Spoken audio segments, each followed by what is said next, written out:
guys. Welcome to the Call of the Wild. I decided to film in someplace very familiar to both of us. I have missed the classroom. I had to come in today to get some things done. And I thought, what a great idea to film in the classroom. We kind of feel like old times. So we are moving on to chapter 6 today. Chapter 6 is called New Trials. And here we go. After a few days, the celebrations ended and everyone got back to business.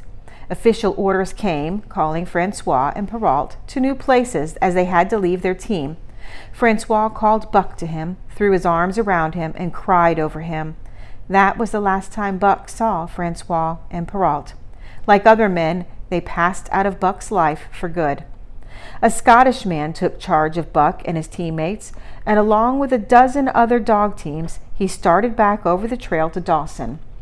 There was no light running now, no trying for record time, only hard work each day with a heavy load in the sled. This was the mail train that carried letters to men who looked for gold. Buck did not like it, but he could do the work and took pride in it the same way Dave and Solix did.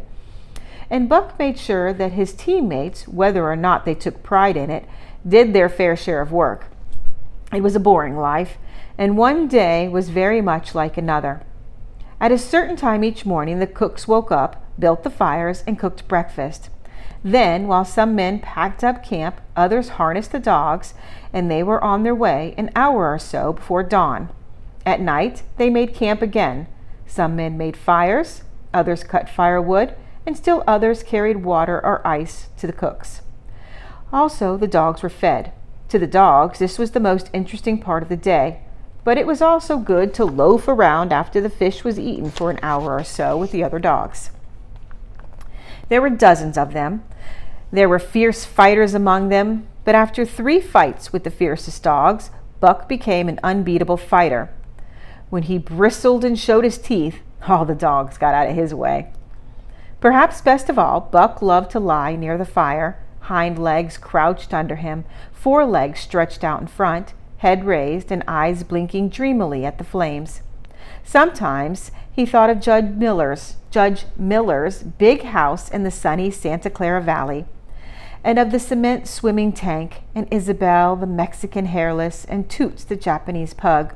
But more often he remembered the man in the red sweater, Curly being hurt, the great fight with Spitz, and the good things he had eaten or would like to eat.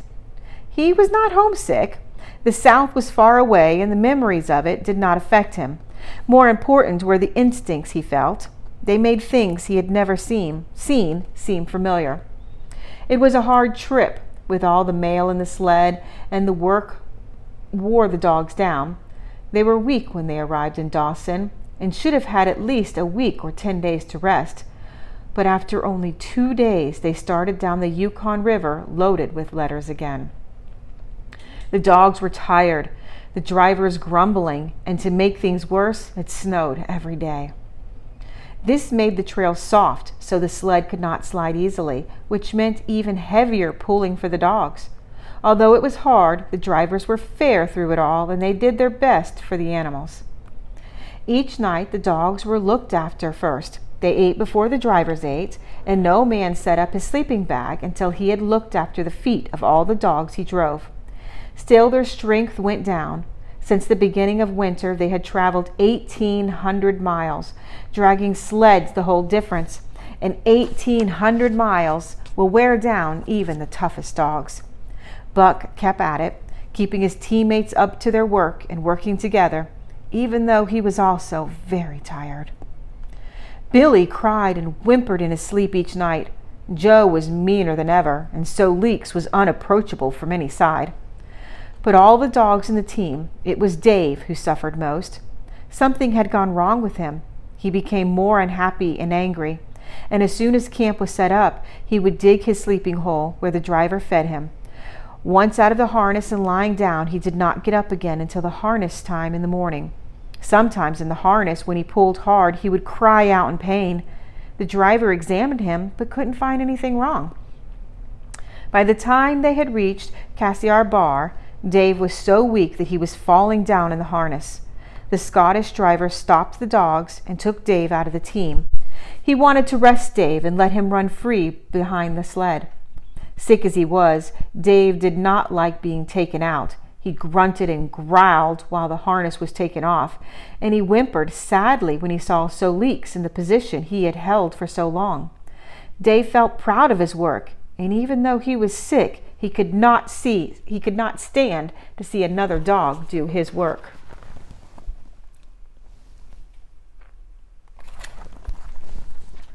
When the sled started up again, Dave ran in the snow, barking at Solix and trying to push him out of the way.